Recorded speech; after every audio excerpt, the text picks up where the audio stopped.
Dam solingan suv. Dam solingan suv nima uchun foydali bizga? Chunki dam solganda duo o'qiladi.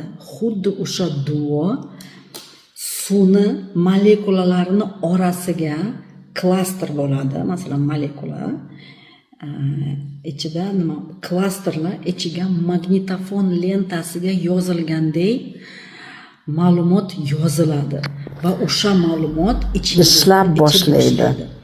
O'shaning uchun duo o'qib bekorga ham banati shifo deb ichmaymiz-ku. Bor narsa nikohda ham suvga gapirib ichiradi kelin kuyovlarga. Chunki duo o'qiladi.